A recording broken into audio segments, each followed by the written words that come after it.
Umaga noong June 29, 2019, 4 na tao ang namatay sa isang anti-illegal drug operation sa Rodriguez, Rizal. Kabilang sa mga nasawi ang isang pulis, 2 sinasabing drug suspect, at isang 3 taong gulang na bata.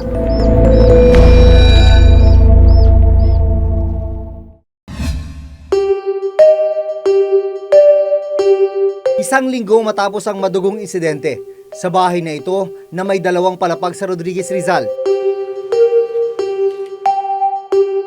Pinapasok kami ng may bahay na si Tess. Alinsunod sa kanyang hiling, itinago namin ang kanyang tunay na pagkakakilanlan. Partner niya ang napatay na kinilalang si Renato Ulpina alias Kato. Anak nila ang nasawing si Maika Ulpina. At houseboy naman nila ang isa pang napatay na si Enrique Kahilig. Bakas pa rin ang dugo sa iba't ibang bahagi ng kanilang bahay. Mula sa una hanggang sa 2 palapag, pati na sa tinutulugan nilang kama. Ano nga ba ang nangyari nung umaga ng June 29 sa bahay na ito? Sa spot report, isang buy-bust operation daw ng Rodriguez Rizal PNP ang nangyari nung June 29, 7:40 ng umaga. 20 ang pulis na kasama sa operasyon, pero sa spot report, ang mga naging galaw lang ni Police Senior Master Sergeant Conrado Cabigaw Jr. ang nakadetalye, kaya siya lang ang nababanggit sa gagawin naming reconstruction ng insidente. Sa spot report, katransaksyon daw ni Cabigaw si Renato Ulpina alias Kato.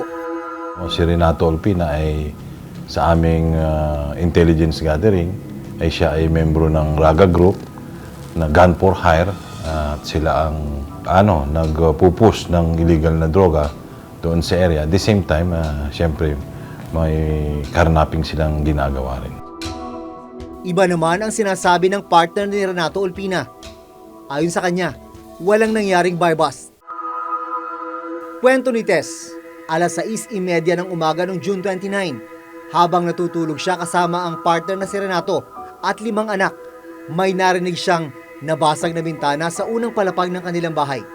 Inakala raw niyang tauhan nila sa negosyo nilang buy and sell ng motorsiklo ang gumawa ng ingay. Ngayon sabi ko pa, may nagbabasag ng jealousy sa baba. Tapos ano? Tignan mo nga ulit. Sabi niya gano'n eh. Ngayon siya na rin pala ang tumingin dun sa may taas. Naku, parang mukha atang raid to. Parang nagtaka pa siya sa sarili niya. Nakausap din namin ang ilang kapitbahay ni Renato Ulpina. Mga nakasibilyang lalaki na may dalang baril ang nakita daw nilang pumasok sa bahay. Kasi yung una nating narinig, hindi tuban. Basag pa yung Basag ng jealousy. jealousy. Kasi yan. Tapos yung takip yun. May mga takip ang mukha. Anong sinabi sa inyo nung dumating Pasok. sila? Pasok kayo. Pasok kayo. Sa spot report naman ng Rizal PNP at pahayag ng Rizal PNP Provincial Director, sa gitna ng transaksyon ni alias Kato at pulis na si Cabigaw, nakatunog daw ang kasamahan ni Kato na si Kahilig at sinabihan si Kato ng mga pulis ang katransaksyon nito. It so happen na sumigaw yung kasama ni alias Kato ng mga pulis yung katransaksyon. Then pumutok, then tumakbo si Kato sa kanyang bahay. Ayon pa sa spot report, habang paakyat sa 2 palapag si Renato Ulpina alias Kato, nakipagpalitan siya ng putok sa mga operatiba, kabilang na kay Sergeant Conrado Cabigaw Jr. Pero ito, si Kato pumutok pa. Kaya tinamaan si Cabigaw. Pag-retaliate naman ni Cabigaw ay hinagip naman niya yung bata. Siyempre, uncontrollable naman si Cabigaw doon sa pagputok niya. Dahil nga tinamaan na siya. Medyo fatal yung tama niya. Kasi sa liig mismo. Opo. Pero sa pahayag ni Tess, hindi raw totoong bumaba sa unang palapag si Renato para makipagtransaksyon ng droga. Nang marinig daw nilang tila may papasok sa loob ng kanilang bahay, nagdesisyon silang tanggalin ang jealousy ng bintana sa 2 palapag para makatakas si Renato. Gusto ko rin makatakas din yung partner ko. Kasi sabi niya nga, according sa kanya, is parang raid. Nakalabas na po siya noon. Ngayon, nagsinunod na yung mga bata. Sabi ko, nung makita ko yan, magsipasok kayo dito, pasok! Ganun na.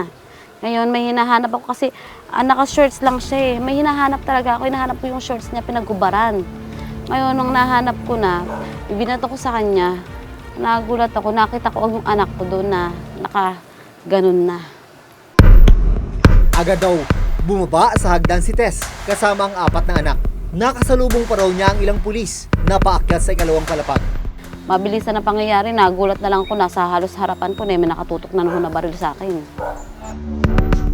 At bago pa man makalabas ng gate ng kanilang bahay, narinig na raw ni Tess ang mga putok ng baril sa itaas. Sumigaw na po asawa ko, sabi niya, ayun ang sabi niya, wah! Gumanon. Kasi parang nagwala. Nagmura ako, natamaan niyo na yung anak ko, magpapakamatay na ako. Ganon. Doon na siya nagpapabaril. Doon siguro natamaan niya na si Kabigaw. Yun pong asawa niyo bihasa rin sa paghawak ng Amin ko po, baril. opo. Kasi sabihin na lang din po natin na dahil din sa background niya. Sa IDG siya, Intel. Yun po ang sinasabi ko. Pero katulad po niya, may lumabas po na balita. Ang sabi ko raw po, ang partner ko daw po ay miyembro na ng Gun for Hire Syndicate, isang robbery, at isa din daw po siyang carnapping. Sabi ko, hindi po totoo yun. Paglabas ng kanilang bahay, hindi na raw nagawang balikan ni Tess ang kanyang mag-ama dahil sa takot. Time po na yun, hindi ko po kayang humarap sa mga pulis dahil baka huwak ako, pati ako maidamay. Sa bersyon naman ng isang kapitbahay, narinig pa raw nilang nagsabi si Alias Cato na susuko na ito matapos tamaan ng bala ang anak. Sabi niya susuko na siya kasi may tamang anak niya. Tapos sabi naman ng mga polis na kung susuko ka, bigay mo sa amin ng bata. Babang baril. Yun lang talagang baril namin. Gate ng mga pulis, ginawang human shield ni Alias Cato ang anak na si Micah. Sa mga crime scene photo na ito mula sa Rizal Police Provincial Office, makikitang nakasubsob si Kahilig sa may bandang kusina ng bahay, habang nakabulagta na sa labas ng bahay si Renato alias Cato. Hindi na makikita sa larawan ang katawan ni Micah. Isinugod daw sa ospital ang bata. Sa ospital na nakita ni Tess ang bangkay ng asawa at ng anak. Yung edad niya na yun, parang hindi naman katanggap-tanggap na sa ganun siya mawala. Pero matinamaan sa ulo. Ayon sa death certificate ni Micah, brain injury secondary to gunshot wound, ang tama ng bala sa ulo ang kinasawi ng bata. Pero sa press release na inilabas ng Police Regional Office Calabarzon itong July 17, lumalabas na may isa pang pulis na nakabaril kay Micah. Sa press release, nakasaad na bukod sa tama sa ulo, may tama rin pala ng bala sa kanang hinlalaki at kaliwang paa ang bata mula sa baril ni Police Corporal Mark Gerson Olanyo. Nang makita raw ni Olanyo na may tama ng baril si Master Sergeant Kabigaw, nagpunta siya sa laundry area sa unang palapag at doon nag-indiscriminate firing habang nasa itaas ng bubong sina alias Cato at Micah. Sunod daw siyang nagpunta sa 3rd floor ng isang adjacent building o mas mataas na bahagi ng kabilang bahay at doon nabaril daw ni Olanyo ang balikat ni Cato. Sa tumpok my ng God. basura na yan, merong isang again. basyo ng bala Nakakita ho ako. na hindi nakuha ng mga nag-imbestiga rito. Actually, natanggal na itong police line sa paligid nitong bahay. Ang ibig sabihin, inaproseso na ito ng mga investigador. Pero may mga naiwan pa rin piraso ng ebidensya, gaya ng isang basyo na yon. Dito naman, sa bahagi ng sala, Sa mga Bala. motor ko to. bala ng baril.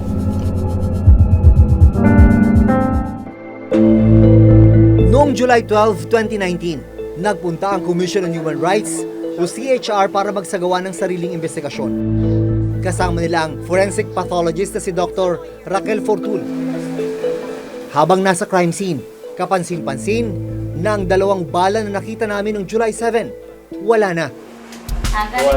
Ayon kay Tess, bumalik ang ilang miyembro ng PNP Internal Affairs Service o PNP IAS sa kanilang bahay 4 na araw matapos namin itong puntahan. Para kay Dr. Fortun, maaaring hindi naging masinop ang kapulisan sa pagproseso ng crime scene. The first time is the best time. So yung first time mo, dapat systematic yan. Talagang bubuting-tingin mo lahat. Do-document mo, kukunin mo lahat ng significant na makukuha mo. Minsan nga, hindi ka sigurado kung significant ba to eh. And yet, do-document mo. Pero kung na-miss, then that means hindi ganun ka masusi yung pagkuha. And actually, I've seen that a lot in the Philippines. May mga nakita ring tama at naplis ng bala sa yero ang mga investigador ng CHR. Again, mahirap magbigay ng anything definitive kasi this is how many days after the incident. And then there are some things na nakikita mo pa. For example, forcible entry. Kung pinilit na pinasok, would that be consistent with the stories, the allegations? Para kay Dr. Fortune, isang shooting reconstruction ang pinakamainam na paraan para malaman kung ano talaga ang nangyari sa police operation noong June 29. Like, if you've got two versions of what happened, the physical evidence will decide which one is the truth. Very complicated itong kaso na to kasi multiple gunfire. You've got 4 people dead. And best approach talaga is objective, independent na analysis, na scientific. Pa-receive na lang din, sir. Humingi ang reporter's notebook ng kopya ng mga autopsy report, maging ang kopya ng ballistic test results ng mga balang nakita sa crime scene at katawan ng mga napatay. Pero hindi raw sila maaring magbigay ng kopya ng kahit anong dokumento. Maging ang CHR, hindi pa rin daw makakuha ng mga dokumento. Doon sa mga nangyari ngayon na hindi kami makakakuha ng mga documents, autopsy reports, death certificates, wala pa, no? At sa dearth of witnesses, no, na willing mag-testify. So medyo complicated case siya sa amin, para sa amin. That is a very, very unfortunate incident. Walang pwedeng magpalit sa buhay ng isang tao, lalong-lalo na ng isang bata na napakahaba pa ng future niya, no? But we should also remember here na unang-una namatayan din ang PNP dito. Sabi ko nga, we want to assure the family that this will be investigated fully at mananagot ang dapat managot dito. And I think with the investigation that is going on naman, makita naman siguro ng public na sincere kami dito, no? At hindi namin ito kailanman palalampasin. Nirelieve sa pwesto ang 20 pulis na sangkot sa nangyaring anti-drug operation, kasama na ang Chief of Police ng Rodriguez Rizal. Sasampahan din ng kasong homicide si Police Corporal Mark Gerson Ulanio na umamin at natukoy na nakabaril din kay Micah. Ngayon ay araw ng Linggo, July 7. Ngayong araw dapat ang nakatakdang libing ni Micah. Pero kailangan ito ipagpaliban ng kanyang pamilya dahil sa kulangan daw ng pera. Gagawin na lang ang libing sa darating na Martes. Ngayon darating na July 31, mag-aapat na taon gulang na dapat ang bata. Hindi ang kaso ni Micah ang unang pagkakataon na may nadamay na sibilyan at menor de edad sa anti-drug operation ng PNP sa kasalukuyang administrasyon. Napatay rin sa isang shooting incident sa Camarin, Caloocan City ang 6 na taong gulang na si Gian Habal noong April 28, 2019, bandang 2:00 ng hapon.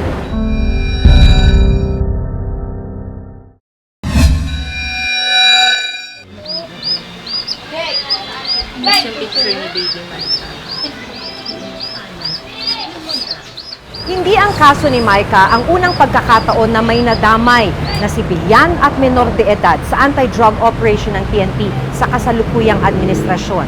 Napatay rin sa isang shooting incident sa Camarin, Caloocan City ang 6 na taong gulang na si Gian Habal noong April 28, 2019, bandang 2:00 ng hapon.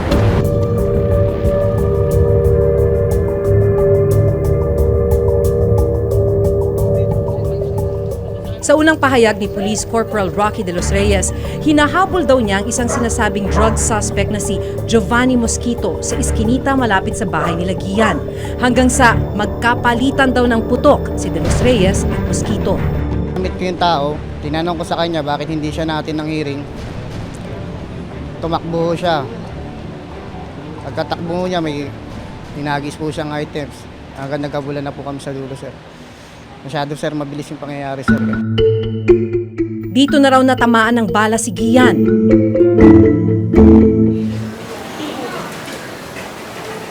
Sa Sa kwento naman ng nanay ni Gian na si Jessa Habal, nagpaalam daw ang anak na maglalaro lang siya sa labas ng kanilang gate. Matapos ang ilang segundo, nakarinig na raw sila ng putok ng baril.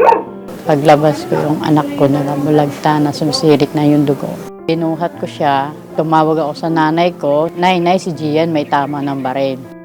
After noon, paglabas niya, na anuhan niya yung polis, bakit mo pinatay yung apo ko?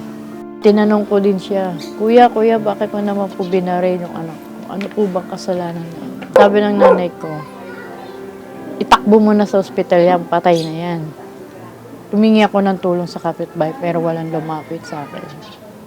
Kahit yung mga tricycle driver, takot din. Sa final report ng Caloocan City Police, sinabing alibay lang ang mga naging pahayag ni De Los Reyes. Wala raw nangyaring engkwentro at tanging baril lang ni De Los Reyes ang pumutok. Sa medical legal report na ito mula sa Northern Police District Crime Laboratory Office, nakasaad na gunshot wound sa ulo ang ikinamatay ng batang si Gian Habal. Lumabas din na malapit ang binaril ni Police Corporal Rocky De Los Reyes ang bata. Based sa investigation kasi clearly, napatay yung bata na ang bala na pinanggalingan na ay sa baril na hawak nitong suspect, nitong pulis. Cases for murder, frustrated murder, as well as violation of Omnibus Election Code kasi during the time, election period, may dala siyang baril na wala namang permit for it to be brought outside of residence. Kaya pinanakaso natin laban sa kanya. Ano yun naman yun mabait, malambing, napakalambing yan. At tuwing papasok siya, makis kita, bye-bye, love you. Mama, tutulungan kita maglaba, ako magtatanggal ng hanger mo. Parang kulang na yung buhay ko. Nadamay din ang lola ni Gian na binaril daw sa paa ni De Los Reyes. Makita natin doon, basyo ng baril mo, ng 45 slug, walang ibang nagpaputo. Mabulok ka sa kulungan, ha? At sisiguraduhin ko, masisiba ka sa serbisyo, matatanggal ka. Nitong July 10, 2019, habang ginagawa namin ang interview kay General Guillermo Eleazar, pinirmahan na niya ang dismissal from service order ni Police Corporal Rocky De Los Reyes. He is now fired from the police service. Ito yung tinatawag nating sibak sa serbisyo, wala ng benefits na matatanggap. Ngayon ay nakakulong siya for cases na non-bailable. Kasalukuyan na ring dinirinig ang kasong kriminal na isinampa ni Jessa laban sa suspect. Nakakulong siya ngayon sa Valenzuela BJMP. Masaya na nabigyan na siya ng hustisya. Sana hindi na makalabas. Ayon sa Section 2.24 ng Revised PNP Manual on Anti-Illegal Drugs Operations and Investigation, kailangang siguraduhin ang kaligtasan ng lahat na nasa area ng isang anti-illegal drug operation, lalo na ng mga inosenteng tao na nasa paligid nito. Based sa naralaman natin sa rules of engagement, pag alam mong may mga bata sa area ng operation mo, at alam mong delikado sila kung sakaling tinuloy mo yung operation mo, huwag mong ituloy. Parang ganyan, common sense na lang yan Yung conduct ng police, kailangang imbestigahan. Hindi nila maipagkakaila na maraming nadadamay, na may mga collateral damage. Hindi nila pwedeng sabihin na isolated yun si Micah. So dapat na iwasan yan kung talagang matino itong drug war na to. Once I officially assume, formally assume my chairmanship doon sa Senate Committee on Public Order and Dangerous Drugs, I will conduct a Senate inquiry on this case. Gagawin ko yan para to get to the bottom of it. Giniit ni PNP Chief Oscar Albayalde na nakaayon sa batas ang lahat ng operasyon ng kapulisan. We're concerned, yung PNP since day one ng ating campaign against illegal drugs, we are doing the police operations within the limits of the law. See, I think that has already been clarified by no less than the President also. Ang mga nangyaring pagkakamali raw sa anti-drug operation ng PNP, pinagsasama-sama at ginagamit daw sa training ng mga pulis para hindi na maulit pa. So now, lahat yan, pinakompile namin. It will now become a training program. It will be shown in the different trainings of our personnel para makita nila the mistakes that transpired in these police operations. Dapat maging precise yung ating mga pulis. Kung talagang kinakailangan na they have to shoot the suspect, they have to make sure na talagang yung suspect ang tatamaan nila.